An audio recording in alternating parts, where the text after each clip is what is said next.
everyone, I'm Jamie Sowski, Marketing and Events Manager with the Old Post Office and a proud sponsor of the Hospitality and Tourism Summit. Before I introduce our panel, I'd like to take a moment to introduce you to the Old Post Office. We are a newly restored historic landmark and are now home to commercial tenants along with offering private event space. We're excited to be back open since COVID and are safely inviting tenants and events back into the space. We're very fortunate to be in such a beautiful, grand building that allows us the flexibility to spread out guests as needed. We have a variety of spaces, including the historic lobby, which is just shy of 13,000 square feet and features original flooring, white marble, and gold accents to make the perfect backdrop for any event. The second floor includes a telegram lounge with games and modern seating areas that continue to show off our open floor plans, in addition to various size meeting and breakout rooms. We're also happy to announce the opening of our new rooftop space, the Meadow, which provides yet another option for our event guests in an outdoor environment. The Meadow has amenities including sleep tables and chairs, built-in music and mics, and heat lamps that allow us to use this space as the weather changes for the fall. If you have any questions, feel free to reach out. My email is jsowski@corporateconcierge.com. It is now my distinct pleasure to introduce Michael Jacobson, President and CEO of the Illinois Hotel and Lodging Association. He will be leading us in a conversation entitled, How Hotels Are Making It Safe for Tourism, Marketing, and Events. Michael has been with IHLA for almost 2 years following his long-term role with the U.S. Travel Association. He has put together a tremendous panel for us to explore what hotels are doing to keep our visitors, meetings, and events safe. Please enjoy How Hotels Are Making It Safe for Tourism, Meetings, and Events. It's my distinct pleasure to introduce Michael Jacobson, President and CEO of the Illinois Hotel and Lodging Association, who will be leading us in a conversation entitled, How Hotels Are Making It Safe for Tourism, Meetings, and Events. Michael has been with IHLA for almost 2 years following his longtime role with the U.S. Travel Association. He has put together a tremendous panel to explore what hotels are doing to keep our visitors, meetings, and events safe.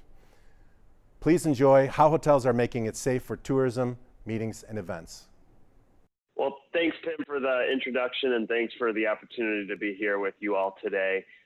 We're excited to really showcase the Chicago and Illinois hotel industry here. And really what we talk about today represents what many hotels are facing throughout the entire country. It's not unique, much of what you're going to hear today, to Illinois. So we're excited to be here. I'm excited to be here with my fellow panelists. I wanted to introduce Kathy Hennigan, who is the General Manager of the Embassy Suites Chicago Downtown Magnificent Mile, as well as Steve Enseline, who is the Senior Vice President of Events at Hyatt's Global Headquarters. So Kathy and Steve, thanks for being here with us today, and hopefully we have a lot to cover, so we'll jump right in, and hopefully what you hear over the next half hour or so will be productive and beneficial, especially to our meeting planners who we hope are returning to Illinois and returning to Chicago here very shortly.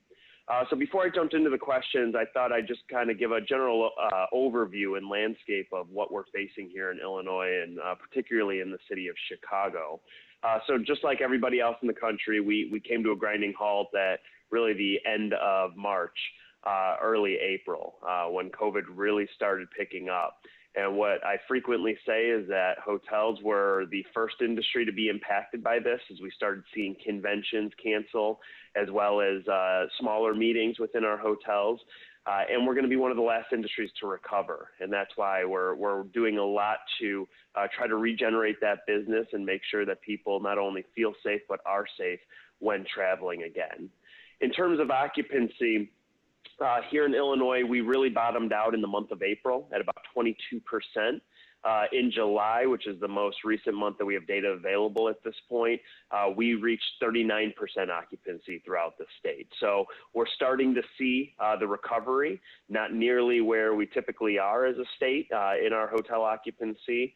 And even when you look at the growth in occupancy, our average daily rate and our RevPAR are still drastically lower than where they typically are for this time of year. So we have a long way to go. However, it's always nice seeing some form of recovery In the city of Chicago, we've been seeing a steady increase, albeit a very small increase, but a steady increase over the last 2 months or so. We are over 20% occupancy in the central business district, which is a great spot to be at compared to where we were. But that you compare that to the 87% occupancy that we typically are at this point in the year, and it shows you how devastating it is. But again, we're on the upswing, and really at this point, we just hope that that continues through the fall. I think take business travel aside and take conventions aside, with remote learning and kids not necessarily being in the classroom and in school and doing after school activities, there's a unique opportunity for many of our hotels and our tourism market here in Illinois to be able to capitalize off of that. And there might be families traveling this fall that typically don't travel in the fall. So there's definitely opportunity. There's definitely optimism and positive news in our industry. And it's sometimes hard to find, but I think it's important to showcase. So with that, that's kind of the, again, high-level overview of what we're seeing here in Illinois. But I thought I'd throw it first to Kathy over at the Embassy Suites. Kathy, just sharing, obviously I gave a citywide and a statewide perspective, but what are you seeing on property? You're a general manager at a individual hotel. Wanted to see what trends you're seeing at the property level. Sure. Well, I'm sitting in our socially distanced meeting room right now.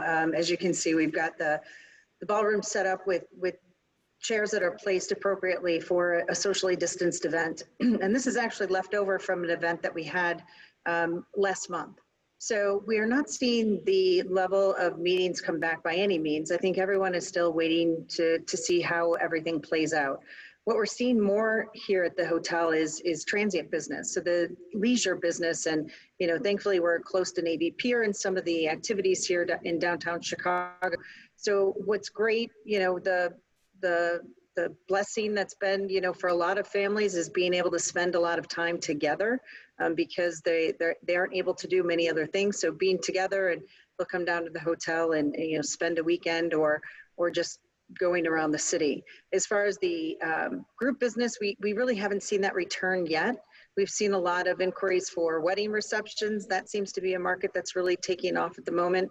But a lot of it is more focused on next year. You brought up next year, and even Q4 of this year, there's a lot of talk about when our industry will truly recover and get to 2019 levels. I think a lot of analysts are saying 2023, 2024, you're even starting to see some of those analysts accelerate some of those predictions, especially with the assumption that we might even have a vaccine by the end of this year. But you're also hearing people saying that business travel is dead for good. And we've had that argument before after 9/11 and after the 2008 economic disaster. Obviously, we have new technology like Zoom that we're using here today and other technologies now that we didn't have back then. But is business travel dead for good in your opinion, Kathy? And what predictions do you have in 2021?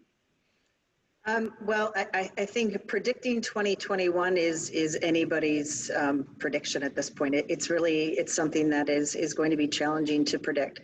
But as far as business travel is concerned, I really do see it coming back because people really do want to have those in-person connections. I have friends, and I was really surprised. I was on the phone with one of my friends last night, and they spend most of their time is business travel. They are back traveling again. So you are starting to see the small signs of recovery as people are starting to travel, albeit very slow to take off. But I do see it happening again because there's nothing like that in-person connection. And people strive for that, to be able to have those connections. I think that these types of meetings are great, but you just don't, you're unable to have that spontaneous conversation that you would in an in-person meeting. So I think that people will want to get back to that very soon. Great. Now pivoting over to Steve. Steve, in your role at Hyatt, you oversee meetings and events, not just in Illinois, not just nationally, but really globally. What type of events or meetings are you seeing? Is it business meetings? Is it social events like weddings? What type of events are you seeing, and how are these meetings structured in our hotels currently?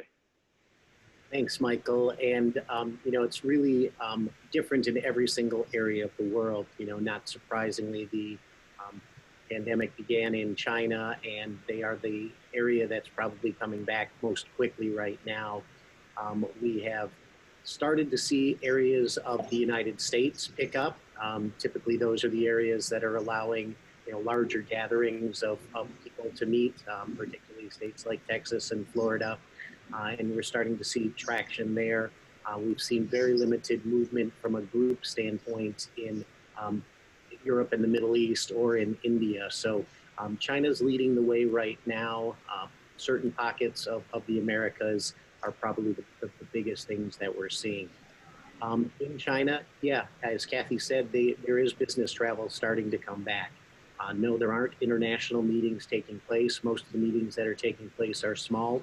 What we're starting to see in that region is a lot of the high luxury goods, the fashion industry, the car industry that traditionally have the shows. They're starting to come back and start to have those types of events along with social events. Here in the United States, mostly it's been small meetings. We are starting to see quite a bit of interest in 2021 as it relates to hybrid meetings, where you would have a group of people together inside of our hotels and connecting that group together with other locations, either around the country, around the state, and maybe some people internationally. Social events have really not stopped in most areas. Again, we have the limitations here in Illinois that keep the gatherings small, but there are some states that are allowing multiple hundred people get together, and we're seeing lots of wedding inquiries. I just was looking at statistics yesterday. More than 50% of our inquiries are social business that are coming into our hotels in the Americas. Great. Kathy, are you seeing similar trends here locally? Are people holding business meetings? Are people holding weddings? And then if they're not, if they decided not to do them this year, are you seeing them cancel outright, or are we seeing a big push into rescheduling into 2021? We're seeing a combination. We have had one of our other hotels down here, the Waldorf, just hosted a 50-person wedding, and it was executed exceptionally well. It was really well done. And so we've got, that's primarily, what Steve mentioned is most of the inquiries that we're getting is for that wedding or social events. So we've done so many sites as it relates to social weddings that it's really far beyond what we've ever done before. Smaller meetings are also the event that is most prominent here. So like I said, we had the meeting that's behind me. It was for 50 people. Gatherings in Chicago currently are limited to 50 people. So we are limited based on the current government regulations. So as that turns, that's where our customers are taking their guidance from, in waiting to see how those regulations are going to lift before they're able to have their events. We had one event that was supposed to take place this month, and they actually waited to the very last second because they were dead set on having that meeting, but ended up canceling it at the last minute. Not canceling, postponing. And they were going to do a hybrid and have the meeting separated into two different ballrooms with technology connecting the two of them into one space. So it's customers want to have the meetings. It's just we have to wait for the regulations to allow us to be able to do that. Yeah, and I think too, here in Illinois and in the city of Chicago, that conversation is ever evolving. I think as the pandemic evolves, those conversations around the guidelines evolve. We're hopeful to grow that number here as soon as COVID starts improving again. Like many states, we've seen an uptick in cases. And it's hard to make that argument when you're seeing an uptick in cases, but we're hopeful that we start getting a better handle on COVID once again here shortly, and we can eventually get to higher numbers above 50. I don't think that number is set in stone for the long term, or definitely not permanently. We're hopeful that it goes up sooner rather than later here, and then hopefully once a vaccine is found, we get even higher numbers than that, and we can start resuming these larger conventions. But I think here in the next several weeks and months, that those conversations will continue to take place at both the city and state level so that we do get above that 50-person limit. But I'll just say, in terms of weddings, I'm sure a lot of people, especially when you're dealing with in-laws, wouldn't mind limiting it to 50 people, blaming it on the government to cut down your guest list. I'm not saying, hopefully none of my family's on this event. I'm the father of 3 daughters. I am definitely interested in 50 people. Sounds great. Go hurry up and get married this year. Quick, go. Build on what Kathy was saying, we've had, even in areas that we don't traditionally get a lot of wedding inquiries, our big convention hotels, they're getting 7 and 8, inquiries a day for these, what they're calling mini monies and maxi moons, where they'll maybe have the small event and then put some of that extra money into a honeymoon experience instead. But non-traditional hotels are getting lots of inquiries, and we've started to focus on simplifying the process for them, having package prices that are available for the brides and grooms to have as a starting point, and then add on to or take away based on what they're trying to experience. I think you raise a good point. When you look at the structure of hotels and you look at the fact that people do want to socially distance and they do want places with far better air ventilation, and even if you're limiting it to 50 people is a lot of people to pack into some of these smaller restaurants or banquet facilities that otherwise might have hosted weddings. So we have the space to be able to space people out with plenty of social distancing. We have really high ceilings, we have great ventilation, and we have the safety protocols in place that many other types of businesses or industries haven't. So I think if you're looking to do a meeting or you're looking to do a wedding, there's no better place right now than a hotel, because we have, especially those large convention hotels, we have that space available to offer you. I think that's a good segue into the cleaning safety standards, especially as they relate to meetings and events. And I think Kathy, Hilton with their event ready protocols, I think has set a great standard, as many of the brands has. And I know you're an expert, as you can show behind you, you've implemented those protocols. Can you share a little bit about Hilton's protocols? And I think that's a precursor to what many other brands have already done as well. Sure. Yeah, absolutely. At Hilton, we really believe in the power of in-person connections, and that's what it's, hotels are really about. But we want to make sure people feel good about coming to events again. So event planners have been asking us for innovative solutions for the entire event experience, from flexibility and planning and physical distancing protocols to transparency and cleanliness policies. So to address these requests and establish safe group travel practices, we've implemented Hilton's global cleanliness and client service program specific to meetings and events. Hilton Event Ready with Clean Stay is the next phase of the Hilton Clean Stay program. So that takes a step off of our Hilton Clean Stay, which is in our guest rooms. And we've partnered with both Lysol and the Mayo Clinic to establish these protocols. And it's broken into 3 different segments. It's the Hilton Clean Stay standards, flexible and safe and socially responsible.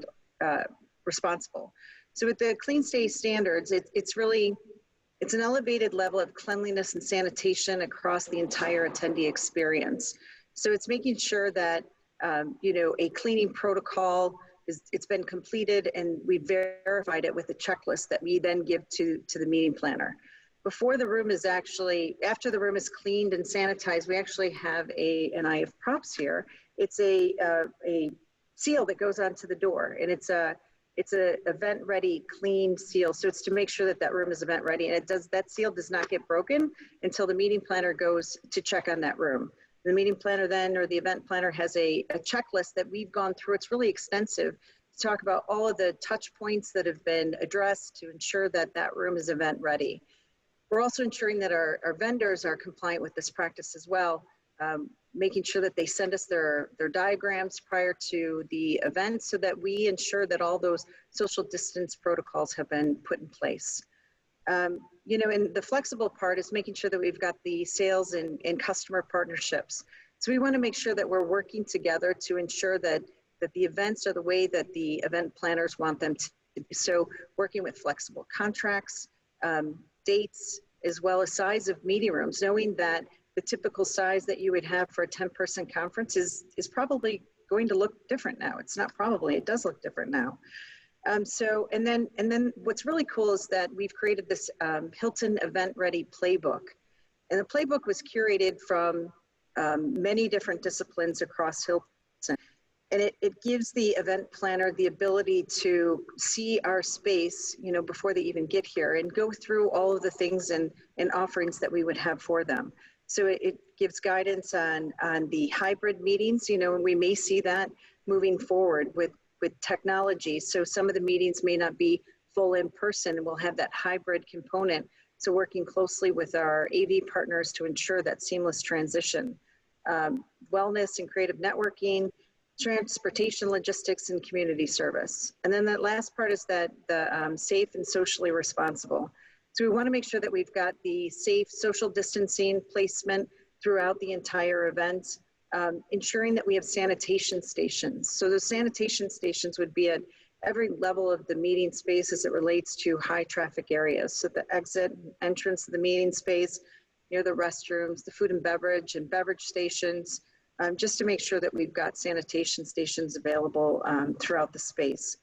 And it's about the food and beverage experience, because food and beverage is going to look very different from what it used to be. You know, everyone was used to, prior to this, going to a reception and you'd have a large buffet and action stations and all of that. And, you know, we'll still be able to incorporate some of that.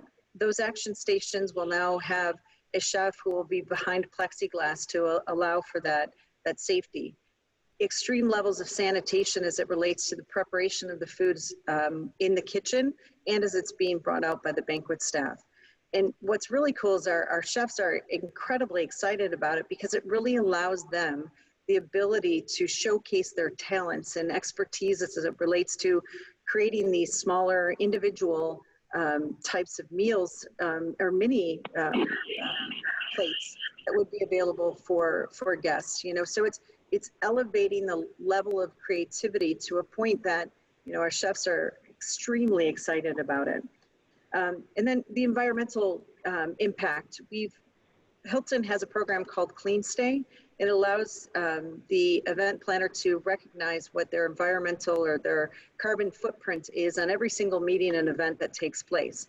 So, you know, we will still encourage and continue, I should say, to locally source any sort of food and beverage. So that way we're using our local resources and being able to understand what the carbon footprint is from both a hybrid meeting and attendees that are here.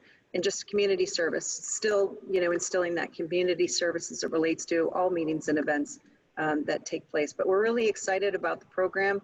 It got kicked off this month, and so we're singing it from the rooftops on all social media and making sure that all of our planners and event planners are aware of it. All of our vendor partners are aware of it, and making sure that we have a good process moving forward. And it's really exciting to see it. I'm very proud to be a part of this program. I think you raise, first of all, a great summary of the program, but I think you raise a good point that it takes a whole new level of coordination right now in terms of the meeting planner and the hotel staff and the AV company and food and beverage. I mean, it's all hands on deck right now, because a meeting does look so different now than it did 6 months ago. And I think especially as you look at the attendees of this summit, there is a new level of coordination and communication that needs to be had between everybody to make sure that these events are held the way that the attendees and the meeting hosts really want it held. But that's not unique to meetings and events. Obviously, there's been a whole new range of protocols that have been introduced to the rest of the hotel's operations, including the guest rooms. Steve, I was wondering if you could talk a bit about the steps that Hyatt has taken relating to the rest of the hotel outside of meetings and events, particularly around hotel amenities and elevators. Obviously, so many of our hotel properties, particularly in Chicago, have elevators to get to the higher floors. What's being done in different areas of the hotel to protect both employees and guests? Michael, very similar to, you know, what Kathy talked about. You know, there was a need to put together a comprehensive plan for all of the protocols that would take place.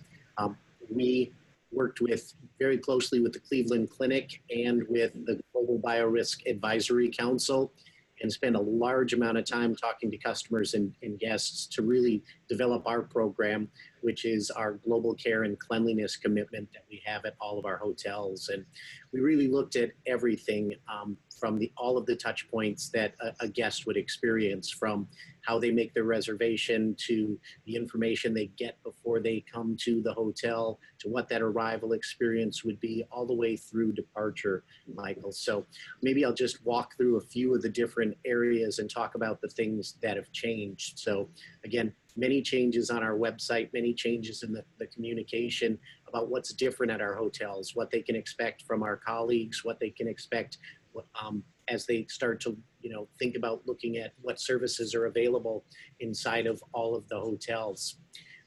For our event customers, we have started to create a know before you go that we supply to the meeting planner that they can send off to all of their guests that give them indications of what the experience is going to be like and what's going to change. We have focused, just like Hilton and Kathy have, on creating as many touchless experiences as possible. So, thinking about that mobile check-in and how the guests could do that mobile check-in, our digital key that allows the guests to go straight to their guest room, not have to stop at a front desk, not have to receive a key, be able to use their own personal device to do it. Elevators are all limited capacities, depending on the configuration. It might be 4, it might be 5, it might be 3, depending on it. That changes. We've changed protocols as it relates to housekeeping. No longer do we just go to a guest room and clean it every single day. We ask them if they want housekeeping service or if they would prefer that their room be their sanctuary. And if they do want service, they tell us what time they want service. Do they want it in the daytime? Do they want it in the evenings? Our goal is to never have a guest in the room while the customer is there, so that they have the opportunity to be in that room and be alone. All of the protocols have changed as it relates to how we clean rooms, very specific handling of the dirty linen, the used linens, how it will be transported, how they sanitize all of the surfaces, how they change gloves between handling dirty and clean. So every part of the guest room experience has changed. Again, I mentioned contactless experiences while they're in the guest rooms, the ability to request things and have them come to the room and just be left at the door, not have anyone come into their room, their ability to use their telephone as the remote control for the TV, the ability to use their telephone to order in-room dining that again would be left at the door for them as opposed to someone coming into their room. Kathy mentioned it, same thing, increased sanitation stations in all of the public areas, working with signage to direct traffic, to have clear entrance and exit to all the key areas. Restaurants reconfigured to allow social distancing, menus in the restaurants being digital or QR codes so that they don't have to worry about handling a menu. Contactless payment available, trying to find every way possible to allow the guests to feel comfortable and safe throughout the hotel. Again, in the meeting space, we've done the same types of things and changing the way the meetings are set up. Beverage experiences, it was great to hear Kathy talking about what they're doing. Same experience at Hyatt, the functional participation of all areas to come up with the best ideas on how to set rooms and how to clean the meeting spaces and how to do breaks and how to do food and beverage has been really great to see. We think the communication is the most important thing. An extensive video was shot that's available for planners to understand all the changes that were made, not only in the guest rooms and in the public areas, but in meeting spaces also. So I would tell you that there's probably not one area of our hotels and the guest experience that hasn't changed. And it's pretty exciting to see the collaboration. And I'll echo, Kathy's remarks. I was in 3 of our hotels recently that had large events and, talking to the planners, they understand the changes that are made and really their guests are feeling safe and secure while they're in our properties. I think as you're talking, I'm realizing the importance of doing events within our hotels because I have cicadas that are just decided to speak up outside my window. So it shows the importance of actually getting outside of your house and holding meetings like this in person rather than virtually. I lost that my dogs don't start barking at some point. Well, I did have someone enter the ballroom, so we all have things. Steve, I think you alluded to something that I wanted to follow up on, and that's about how we're messaging and marketing all these great steps that hotels have taken. I mean, we've gotten kudos here in the city of Chicago from elected officials, from our public health department, from many others about all the steps that the hotel industry has taken to respond to COVID and protect our employees and guests.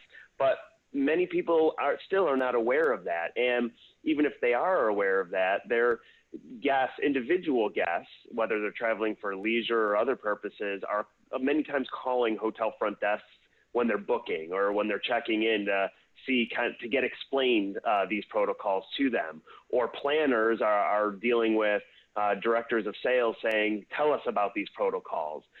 What we're realizing is that this needs to be an all hands on deck. Everybody, this can't be just a policy manual that sits on a shelf and collects dust. Obviously, these protocols have been put in place by both of your brands and many of the other brands, but we really need to make sure that everybody from top to bottom of our companies are truly not just aware of these protocols, but truly understand them and can message them.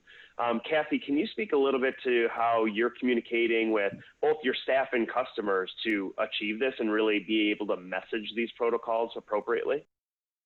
Sure. We have training. So as we bring staff back, we have training with that staff to ensure that they understand all the protocols that are in place. For all of our internal meetings that we have, we keep them to under 10 minutes. And it's socially distanced. So if we have a pre-shift that's less than 10 people, we'll keep that less than 10 minutes. Everyone is issued masks. We have Hilton branded masks that we issue to everyone, and signage posted throughout the building that reminds of hand washing, hand sanitizer that's provided to each one of the team members, as well as face coverings and ensuring the use of those face coverings. So not only for our guests, we have all that signage posted throughout our lobby, social distancing markers that is also throughout the lobby. As Steve mentioned, in the elevators, we have the limitation on the amount of people to travel. So it's 2 people. If it's individuals, if it's family, then it could be more than that. But really making sure that it's all spelled out so that individuals are aware of that. At the front desk, our amenities may change a little bit. So we ensure that we've got the information at our front desk. So we're communicating that to guests as they're checking in to let them know some of the changes, because as the regulations change here in Chicago, we need to adapt to those regulations. For example, the not able to have a bar open without the service of food and beverage. So that actually limited our complimentary reception. So being able to communicate that information to guests prior to them arriving, and then, on the same hand, being able to communicate that information to our team so that everyone is on the same page as it relates to what we're doing today. Because oftentimes it changes from today to tomorrow to be able to understand, what the regulations are. But it's really about communication. And here we have a meeting every day where it's the leaders that are here at the hotel, and it's a very small group compared to what it used to be, but really it's getting that group together just to talk for 10 minutes. Let's talk about the day and challenges. And we always leave it at that meeting with wash your hands, social distance, wear your mask. And, our big thing here with Hilton is lead with hospitality. So it's asking customers to wear a mask, but leading with hospitality and making sure that they're aware the reason why we need them to wear a mask is not only for their safety, but for the person that they're talking to. And it's been well received. It had its challenges at the beginning, but I think now that more states have adapted to a regulation that is government mandated, then it becomes more accepted. And, across Hilton, masks are required for any guest within the space within the hotel. Yeah, I know that that's not even unique to Hilton, that is really an industry standard, even if it's not a government regulation in particular states. I know that's something that the industry as a whole has taken a standard on, because that's proven a way to really mitigate the risk of spreading COVID, especially in our properties. Steve, people that have heard me speak always are probably sick of hearing this, but I'm always one about finding silver linings and trying to find a positive side of this. In your view, has there been any positive changes that you think were either overdue or things that we just didn't think of? Any positive changes to our operations that are a result of COVID? Yeah, I think there are a lot that are coming that are going to be with us for a period of time. So I'll start, Michael, with, when you were talking about how there needs to be collaboration and everyone working together.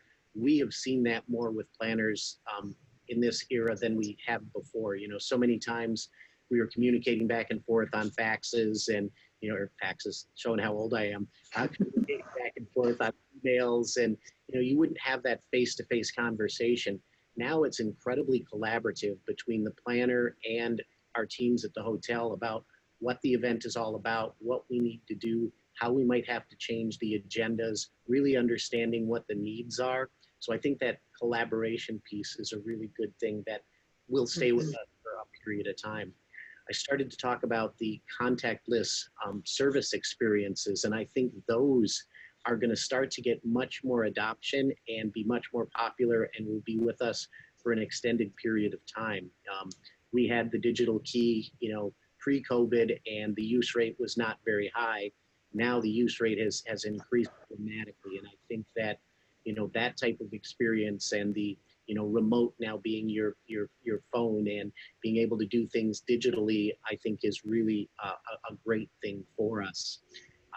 Kathy talked about the excitement of the chefs. This has really pushed them, and I think it's reinvigorated them, and I think we're going to continue to see enhancements in the food and beverage experience moving forward. I think another thing that's going to come out of it is we are social people and we like being face-to-face. I think when people have the opportunity to be face-to-face, they're going to embrace it again, and they're going to be very excited, and it's going to be a great opportunity for them to get together and really remember why we meet face-to-face. And then again, I'll talk a little bit about the hybrid portion of events.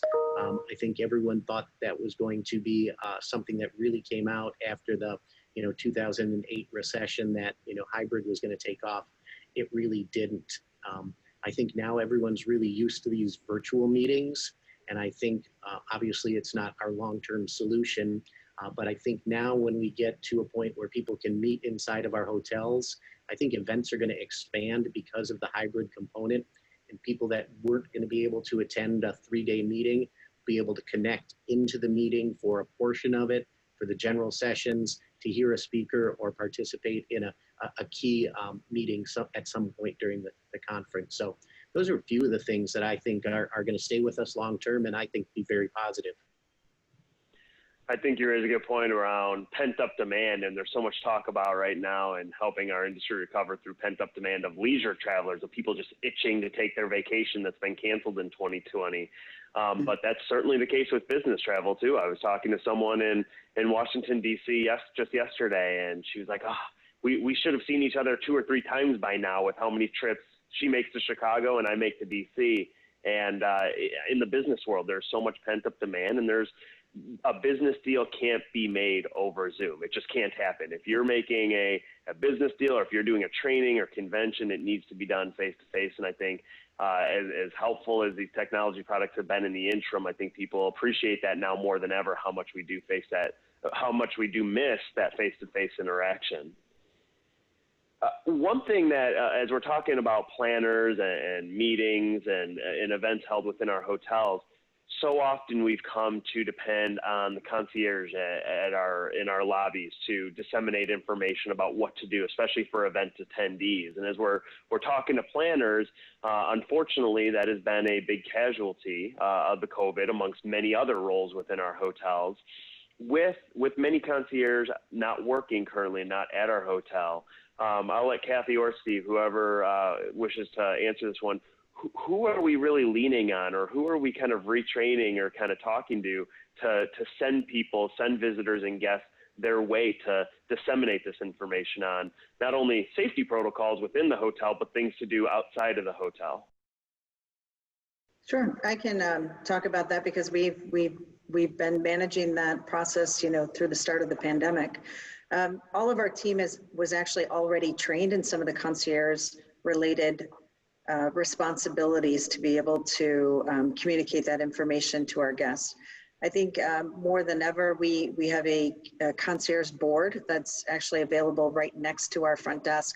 It is a touch screen, but to be able to combat that, we do have our Lysol products, which are actually right next to it, so you're able to wipe down that screen. It's just a matter of being able to, guests are constantly asking us for information of what's open, and that's how everyone is managed through this, is being able to understand what's open and what's not open and things to do in the city. So we've all become concierge as it relates to this particular point in time. As we move forward, I do think that position will come back. It's been a right of survival to be able to make sure that we're taking care of our guests.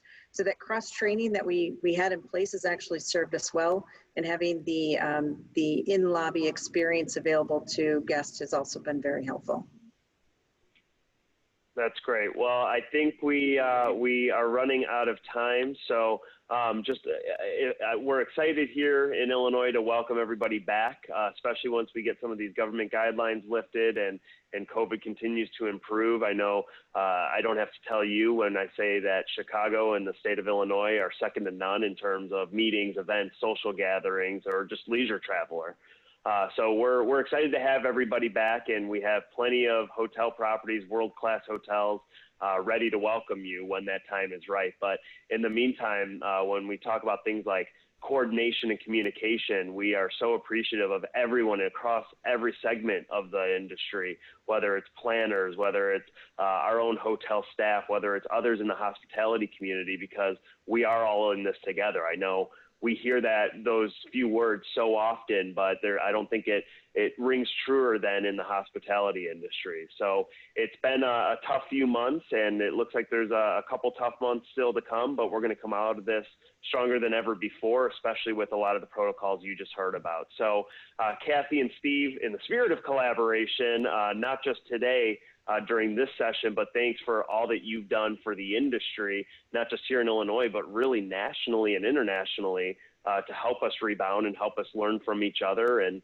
try to grow our industry and help us navigate the recovery together. So Kathy and Steve, thank you so much for participating here with us today. And thanks to the entire team for putting this great virtual session together. Hopefully we're back all in person together next year.